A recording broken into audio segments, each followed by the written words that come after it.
वतन पर कुर्बान खैबर पख्तूनख्वा जिला करम, जिसके इलाके अरावाली में सिक्योरिटी फोर्सेज और दहशतगर्दों में फायरिंग का तबादला हुआ। ISPR के मुताबिक 2 दहशतगर्द हलाक, असला और धमाका खेज मवाद कब्जे में ले लिया गया। दहशतगर्दों से लड़ते हुए 3 जवान जाम शहादत नोश कर गए। शहदा में सूबेदार शुजा मोहम्मद, नाइक मोहम्मद रमजान, सिपाही अब्दुल रहमान शामिल है।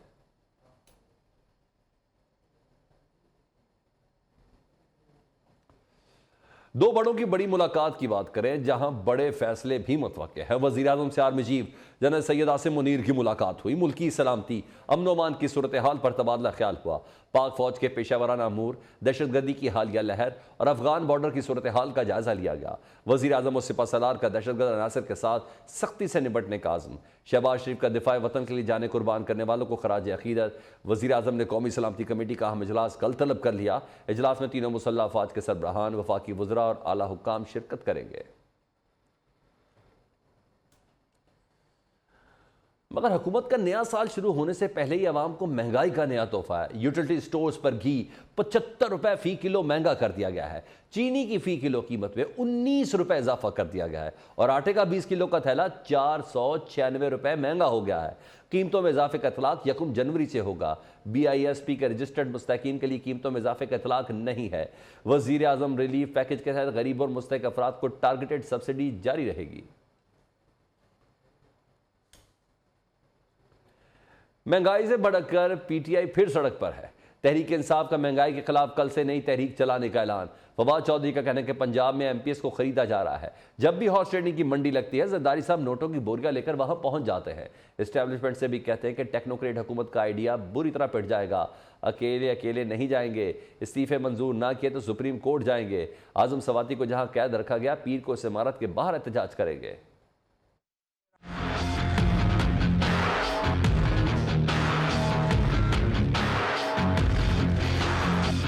पूरे पाकिस्तान में एक महंगाई और जो इकोनॉमी का जो हशर नशर हो गया है, इन तमाम मामलात के ऊपर कल से तहरीक इंसाफ मुल्क गिर एहतजाजी तहरीक का आगाज़ कर रही है। पंजाब में जो हॉर्स ट्रेडिंग का खेल खेला गया, ये क्या मामला है कि जब भी मंडी लगती है, जरदारी साहब बोरियां भर के सिंध से पंजाब में आ बैठते हैं। पाकिस्तान के अंदर टेक्नोक्रेट गवर्नमेंट का ख्वाब देख रहे हैं। हम बता दें कि ये पाकिस्तान के अवाम को कबूल नहीं होगा और मैं एस्टेब्लिशमेंट को भी बताना चाहता हूँ कि फिर सारा जो कसूर है वो आपका निकलेगा और आपके ऊपर उसका ब्लेम आएगा। लिहाजा इस मामले के ऊपर बहुत गहरा गौर और हौज करें।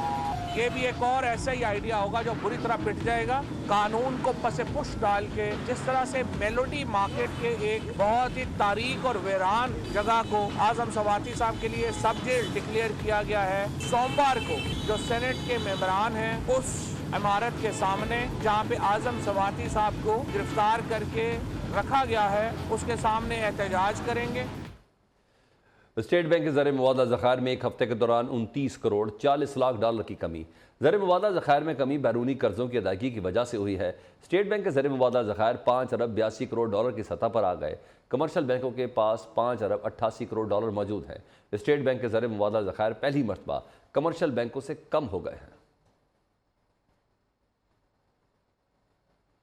वफाकी वज़रा ने मुल्क डिफ़ॉल्ट होने की अफवाहों की सख्ती से तरदीद कर दी है। वज़ीर मुमलिकत बराए ख़जाना डॉक्टर आयशा गौस पाशा का कहना है कि सऊदी अरब से 3 अरब डॉलर के हसूल के लिए बातचीत जारी है। चीन से भी 3 अरब डॉलर मिलने का इम्कान है। वफाकी वज़ीर हसन इकबाल ने डिफ़ॉल्ट की अफवाहें फैलाने वालों को पाकिस्तान का दुश्मन करार दे दिया। मरी में मौसम सरमा की पहली बर्फबारी, आसमान से बरसते सफ़ेद मोतियों से मलका कौसार का हुस्न मजीद निखर गया। सयाहों की बड़ी तादाद ने दिलकश मौसम एंजॉय करने के लिए मरी का रुख कर लिया। NHA और इंतजामिया की टीमें बर्फबारी से रास्तों की मुमकिन बंदिश रोकने के लिए अलर्ट करती गई हैं। दूसरी तरफ मुजफ्फराबाद के करीब सियाहती मकाम पीर चनासी में बर्फबारी के बाद सयाहों की 30 के करीब गाड़ियां फिसलन के बायस फंस गई हैं। मकामी अफराद और रेस्क्यू 1122 के एहलकारों ने सयाहों को रेस्क्यू कर लिया है। मकामी अफराद ने फंसे हुए गैर मुल्की सयाहों को निकालने के लिए भरपूर मदद की। मौसम सरमा की पहली बारिश ने जहां लाहौरियों को स्मोक से छुटकारा दिलाया, वहीं लाहौर के शहरियों को खाबों का बहाना भी मिल गया। लाहौरियों ने शदीद सर्दी का तोड़ निकाल लिया है, वो है गर्मा गर्म फिश। लाहौरी किस तरह से फिश से लुत्फानंदोज हो रहे हैं, बात कर ले अपनी नुमाइंदा मायरा हाशमी से। जी मायरा, बताइएगा। आज सुबह बूंदाबांदी के बाद रात होते ही मौसम जो है वो इंतहाई खुशगवार हो चुका है और दूसरी जानिब फैमिलीज़ ने जो है मुख्तलिफ फूड पॉइंट्स का भी रुख कर लिया है और ख़ासकर मछली की मांग में जो है वो इजाफा देखा जा रहा है। और साथ ये भी बताते चलूँ कि मौसम सरमा में जैसे ही मछली की मांग में इजाफा होता है तो दाम भी बढ़ जाते हैं। अभी फैमिली मेरे साथ एक मौजूद है जो कि फ़िश खाने के लिए आई है। तो कैसे प्लान बना है? बच्चों ने ज़िद की थी कि बाहर जाना है, आज बाहर का खाना खाना है। नहीं जी, मैंने कॉल की, बच्चे घर पे थे, हम यहाँ भी ज़रा बाहर थे और मैंने कॉल की चलो आज मौसम अच्छा है तो चलो आ जाओ बच्चों। फिर बच्चे आ गए तो हम यहाँ पे आ गए। अच्छा, बच्चों की मांग के आगे माँ बाप भी कहते हैं कि नहीं, जो डिमांड होगी वो पूरी करनी है। तो क्या खाया पिया है, क्या ऑर्डर किया आपने? फ़िश खाई है क्योंकि फ़िश ही एक ऐसी चीज़ है कि जो सर्दियों में खानी पड़ती है, गर्मियों में तो खाई नहीं जाती। गज़ाइयत से भी भरपूर होती है, फ़ायदेमंद है। तो फ़िश के अलावा पैक भी करवाया है आपने फैमिली के लिए? हाँ, ज़ाहिर सी बात है, एक गाड़ी के अंदर सब लोग नहीं आ सकते पूरी फैमिली के लिए, लेकिन अगर हमने खाया तो पूरे घर वालों के लिए भी लाना चाहिए। बिल्कुल जी, जो डिमांड की जा रही है वो पूरी भी हो रही है। तो अब लाहौर ये तैयार है इस मौसम को अपने अंदाज से एंजॉय करने के लिए। जी, दिसंबर जाते जाते भीग गया है। खुश सर्दी के बाद मुल्क के मुख्तलिफ इलाकों में कहीं हल्की तो कहीं तेज़ बारिश ने बालाई इलाकों में पहाड़ों पर बर्फबारी, नौशकी में मूसलाधार बारिश से सैलाब और गाड़ियां पानी में फंस गई हैं। बलूचिस्तान में हंगामी हालत नाफिज है। इस्लामाबाद, आज़ाद कश्मीर, गिलगित बल्तिस्तान में भी बारिश का इम्कान है।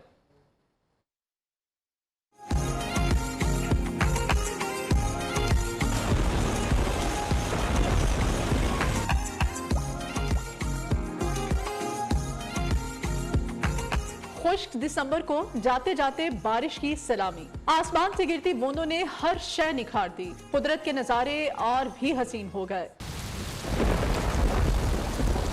लाहौर, बुरेवाला, सांगला हिल, शेखुपुरा, टोबा टेक्सिंग, सरगोधा, चिन्योट समेत पंजाब के मुख्तलिफ शहरों में आसमान से बूंदें बरस पड़ी। धुंध छट गई। मरी में जमीन पर सफेद चादर बिछ गई। सयाहों के चेहरे खिल उठे। नौशकी में बारिश के बायस सैलाबी सूरत हाल है। रैलों में गाड़ियां फंस गईं, पानी घरों में दाखिल।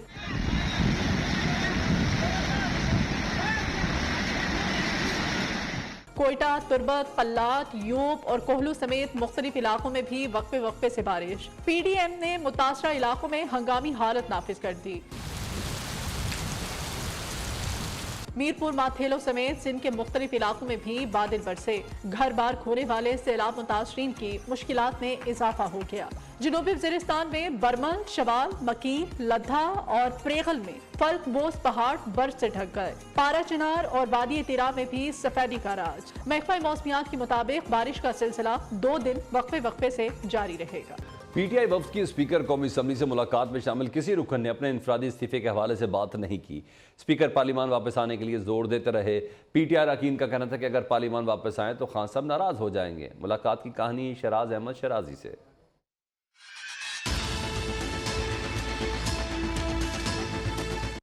पाकिस्तान तहरीक इंसाफ रहनुमाओं की स्पीकर से मुलाकात की अंदरूनी कहानी सामने आ गई। खुशगवार माहौल में होने वाली मुलाकात में राजा परवेज अशरफ ने PTI को ऐवान में वापस आने की दावत दी। कहा, पार्लियामान बातचीत की जगह है, वहां आकर अपना मुद्दा बयान करें, तमाम तर तहफ़्फ़ुज़ात दूर करूंगा। पाकिस्तान तहरीक इंसाफ का जवाब में कहना था, इमरान खान इस्तीफे चाहते हैं, ऐसा न किया तो वो नाराज हो जाएंगे। PTI ने एक साथ इस्तीफे मंजूर करने पर इसरार किया। कहा, जैसे 11 इस्तीफे मंजूर किए, बाकी भी उसी तरह मंजूर होने चाहिए। दूसरी जानब PTI के इस्तीफों का मामला 7 अरकान ने मशकूक बना दिया। स्पीकर ऑफिस का कहना है कि मोहम्मद मियां सुमरो और शकूर शाद कोर्ट चले गए। नूर इलाई और तालिब हुसैन नक्की ने छुट्टी की दरख्वास्त जमा कराई। ज़ुबैदा जलाल, गुलाम बीबी भरवाना और गुलाम मोहम्मद लाली ने सिर्फ हाजिरी लगाई और इजलास में शिरकत नहीं की। सराय का यह भी कहना है कि इस्तीफे जमा कराने वाले कई अरकान ने स्पीकर को कॉल करके इस्तीफे कबूल न करने का कहा है। इमरान खान को अदालती महाज पर बड़ा धचका। शहबाज शरीफ के हद तक इज्जत के दावे में हक के दिफा खत्म करने के खिलाफ इमरान खान की अपील खारिज। सुप्रीम कोर्ट लाहौर रजिस्ट्री में जस्टिस मंसूर अली शाह की सरबराही में 3 रुकनी बेंच ने समाअत की। सुप्रीम कोर्ट ने लाहौर हाई कोर्ट और ट्रायल कोर्ट का फैसला बरकरार रखा। अदालत उस्मा ने फरीकैन के दलाइल सुनने के बाद इमरान खान की अपील खारिज कर दी। जस्टिस आयशा मलिक ने फैसले से इख्तलाफ किया। वज़ीर आला परवेज़ इलाही की ज़ेर सदारत पंजाब काबीना का इजलास हुआ। इजलास में मुख्तलिफ मनसूबों के लिए फ़ंड्स की मंजूरी दे दी गई। सोशल प्रोटेक्शन पॉलिसी की भी मंजूरी दे दी गई। काबीना अजलास में खातिमुन नबीयीन यूनिवर्सिटी के लिए 1 अरब रुपये मुख्तस। दाता दरबार मल्टी स्टोरी पार्किंग प्लाजा के लिए 3 अरब की मंजूरी दी गई। महकमा स्कूल एजुकेशन के असाजा को रेगुलर करने का जायज़ा लेने के लिए वजारती कमेटी तश्कील दी गई। महकमा मेहनत, बल्दियात, एक्साइज, खुराक, स्पेशल एजुकेशन और दीगर महकमों में मंजूर शुदा असामियों पर भर्ती की मंजूरी दी गई। चौधरी परवेज़ इलाही ने कहा कि पंजाब के शानदार कल्चर को फिल्म के जरिए जिंदा करना चाहते हैं। फैसलाबाद में 189 किला जर्नलिस्ट हाउसिंग सोसाइटी के नाम मुंतकिल करने और 25 करोड़ ग्रांट की मंजूरी। शाहजयूना को तहसील बनाने की मंजूरी दी गई। लाहौर सहाफ़ी कॉलोनी फ़ेज़ 2 के लिए अराजी की रोड ए से पंजाब जर्नलिस्ट हाउसिंग सोसाइटी को मुंतकिली का काम जल्द मुकम्मल करने की हिदायत। अमीर जमात इस्लामी सराजुल हक ने कहा है कि मुल्क की माशी, सियासी और इखलाकी लिहाज से दिवालिया हो चुका है। टेक्नोक्रेट हुकूमत के शोशे मसाइल का हल नहीं है। सराजुल हक का कहना था कि बहरान से निकलने का वाहिद रास्ता इलेक्शन, इंतखाबात से कबल इलेक्शन रिफॉर्म ज़रूरी है। बगैर इस्लाहात इंतखाबात हुए तो नतायज कोई तस्लीम नहीं करेगा। जमात इस्लामी जुम्मे को मुल्कगीर सतह पर यौम यकजहती बलोचिस्तान मनाएगी। गवादर के अवाम अपने हकूक़ का एहतजाज कर रहे हैं, हम उनके साथ खड़े। यह तासुर गलत है कि गवादर का एहतजाज CPAC के खिलाफ है। पंजाब के तमाम स्कूल्स में छुट्टियों में इजाफा कर दिया गया है। सूबे भर के तमाम सरकारी और प्राइवेट स्कूल अब 9 जनवरी को खुलेंगे। महकमा स्कूल एजुकेशन पंजाब ने नोटिफिकेशन जारी कर दिया। पंजाब भर के तमाम कॉलेजेस में भी 8 जनवरी तक छुट्टियां कर दी गई हैं। छुट्टियों में तोसी होने पर तलबा खुशी से झूम उठे हैं।